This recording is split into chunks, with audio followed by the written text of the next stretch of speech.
छात्रों के हित से ऊपर कुछ भी नहीं है, आज माननीय प्रधानमंत्री जी ने यह कहा है। और छात्रों के हितों से खिलवाड़ करने वालों के लिए उनकी सजा को जल्दी से जल्दी सुनिश्चित करने के लिए फास्ट ट्रैक की घोषणा आज प्रधानमंत्री जी ने की है। यह दर्शाता है कि जहां भारतीय जनता पार्टी और एनडीए की सरकार छात्र हितों के लिए पूरी तरीके से संवेदनशील भी है, सतर्क भी है, सजग भी है और सक्रिय भी है, वहीं दूसरी तरफ कांग्रेस पार्टी इस विषय के ऊपर अत्यंत निंदनीय, अवसरवादी, सत्तालोलुप, गिद्ध दृष्टि से भरी हुई अराजक राजनीति करती हुई दिखाई पड़ रही है। हाल का ही एक उदाहरण, कांग्रेस पार्टी के वरिष्ठ नेता, पूर्व कानून मंत्री और विवादास्पद विषयों की वकालत करने के लिए कुख्यात कांग्रेस के नेता श्री कपिल सिब्बल के द्वारा एक इस प्रकार का भ्रम पैदा करने का प्रयास करना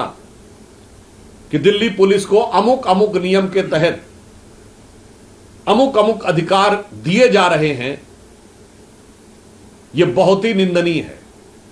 यथार्थ यह है कि जब जब संसद का सत्र चलता है, लुटियंस जोन में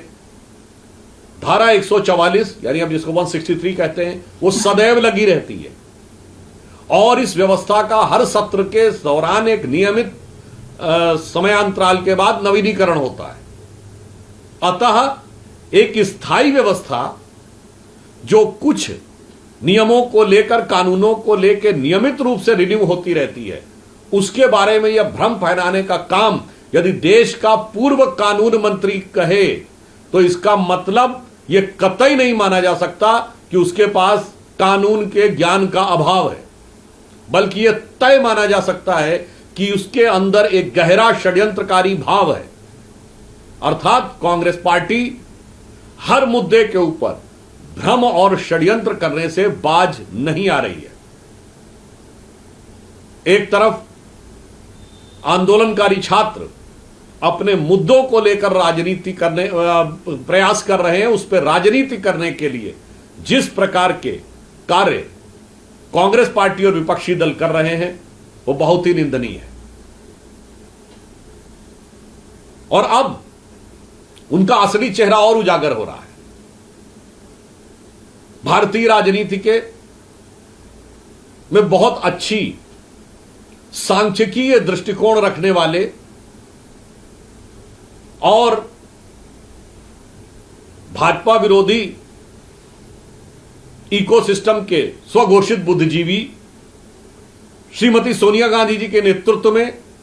यूपीए सरकार की super cabinet national advisory council के सदस्य रहे हुए हर आंदोलन के स्थायी आमंत्रित सदस्य, या यूं कहें कि हर आंदोलन के बिन बुलाए मेहमान, आज एक ऐसा बयान दे रहे हैं जिसमें वो एलानिया कह रहे हैं कि लोकतंत्र में संसद में नहीं, सब कुछ सड़क पे तय होगा।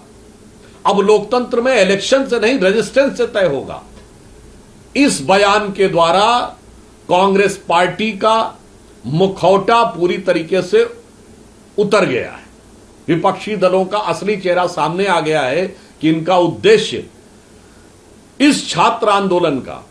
उपयोग करके भोले भाले छात्रों की भावनाओं का दोहन करके अपनी अराजकता की राजनीति को स्थापित करना और चुनावों में निरंतर मिल रही अपनी पराजय का इंतकाम लेना मात्र दिखाई पड़ रहा है। जहां एक तरफ प्रधानमंत्री श्री नरेंद्र मोदी जी के नेतृत्व में भारतीय जनता पार्टी और एनडीए की सरकार छात्रों के विषय पर